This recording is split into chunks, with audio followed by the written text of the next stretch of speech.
জান্নাতের আগাম সুসংবাদ দিয়েছেন। সুবহানাল্লাহ। এক নম্বর পিতামাতা, দুই নম্বর ভালোবাসার স্থান। আল্লাহ সুবহানাহু ওয়া তাআলা কি বলছেন? ওয়া আবনাউকুম, তোমাদের সন্তান, সন্তানকে আমরা বেশি ভালোবাসি। তিন নম্বরে ওয়া ইখওয়ানুকুম, তোমাদের ভাই বোন, এই ভাই বোনদেরকে আমরা বেশি ভালোবাসি। এর মানে ওয়া আজওয়াজুকুম, তোমাদের স্ত্রীগণ। স্ত্রী সিরিয়াল হলো 4 নম্বরে। এক নম্বর সিরিয়াল পিতামাতা, দুই নম্বর সিরিয়াল তোমার সন্তান সন্ততি, তিন নম্বর সিরিয়াল তোমার ভাই বোন, চতুর্থ নম্বর সিরিয়াল তোমার স্ত্রী। এখন বাড়িতে যাওয়ার পরে স্ত্রীকে যদি বলা হয় ও প্রাণের বিবি, আজকে কোরআনুল কারীমের তাফসীর শুনে আসলাম, সূরা তাওবা 24 নম্বর আয়াত। ভালোবাসার দিক দিয়ে তোমার 1 নম্বর সিরিয়াল না, তোমার সিরিয়াল 4 নম্বর। স্ত্রী সিরিয়াল কয় নম্বর? কথা বলেন।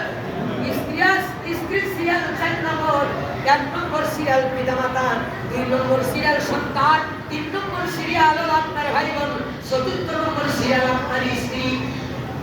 এখন এই জাগতিক পৃথিবীতে স্ত্রী সে পিতামাতাকে আমরা অনেক কিছু সরাই দিয়েছি।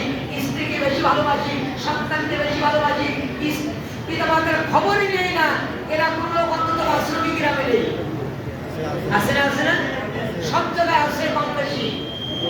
৫ম নম্বরে আল্লাহ তাআলা বলেন ওয়া আশিরাতুকুম, এইবার সবচেয়ে বড় কঠিন কথা বলছেন, তোমরা যে গোত্রকে ভালোবাসো, তোমরা যে দল বাড়িকে ভালোবাসো, সে দল বাড়ির জন্য তোমরা মাথা ফাটাও, অর্থ কুরবানি করো, তোমরা সময় দাও। এই দল বাড়ির যে আল্লাহর রাসূল ইসলামী আন্দোলনের গুরুত্ব যদি থাকে, হিদায়াত প্রাপ্ত জাতিদের কাতারে শামিল হওয়ার সুযোগ আছে নাকি? নাই। দেখেন আমরা যখন মৃত্যুবরণ করবো, আর মাতিয়া রহমান এই পাশে আমার ছোট্টজন জামাতা মৃত্যুবরণ করছেন, আলহাজ রুহুল আমিন, ওদের আমার ভাই হাফিজ আসতে পারি নাই। তো এই যে মারা যাবেন, মারা আমাদের প্রত্যেকে যেতে হবে। কবরে যাওয়ার পরে মুনকার নাকির আপনারা জিজ্ঞাসা করবে না আপনি নামাজ পড়েছেন কিনা, আপনি রোজা রেখেছেন কিনা, আপনি হজ করেছেন কিনা, আপনি যাকাত দিয়েছেন কিনা। মুনকার নাকির এরকম একটা প্রশ্ন করবে না। মুনকার নাকিরের প্রশ্ন কিন্তু রাজনৈতিক প্রশ্ন। 1 নম্বর প্রশ্ন, মা রব্বুকা, তোমার বিধানদাতাকে, তোমার হুকুমদাতাকে, কার হুকুম মাফিক তুমি জীবন পরিচালনা করছিলে, কার বিধান অনুযায়ী তুমি জীবন পরিচালনা করছিলে, এই দুনিয়ার হুকুমদাতা হিসেবে কাকে তুমি গ্রহণ করছিলে।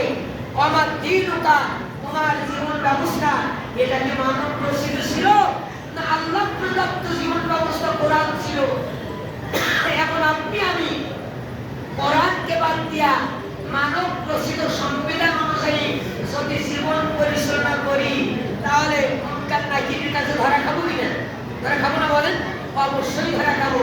কিন্তু প্রশ্ন, আমাদের জানা প্রশ্ন সবার, মানে হাজারে জুল বিশ্বনবীর চেহারা যখন দেখানো হবে, এই লোকটাকে। এখন আপনি আল্লাহ নবী দল করলেন না, নবী এই পৃথিবীতে আসবে না। আতিউল্লাহ ওয়া আতিউর রাসূল ওয়া উলিল আমরি মিনকুম, আল্লাহর আনুগত্য করো, রাসূলের আনুগত্য করো। এরপর উলিল আমর যারা, যে সমস্ত নায়েব রাসূল ইসলামের জন্য, দ্বীনের জন্য বুকের তাজা রক্ত ঢেলে দিয়ে ফাঁসির রশিকে চুম্বন দিয়ে সংগ্রাম করে চড়ায়, এদের দেখানো পথকে অনুসরণ করা আপনার আমার জন্য ফরজ আইন। কথা বলে ঠিক না বেটি? আপনার আমার কথার দলিল হবে কোরআন হাদিস। শয়তান দলিল দেয় তর্ক বিতর্ক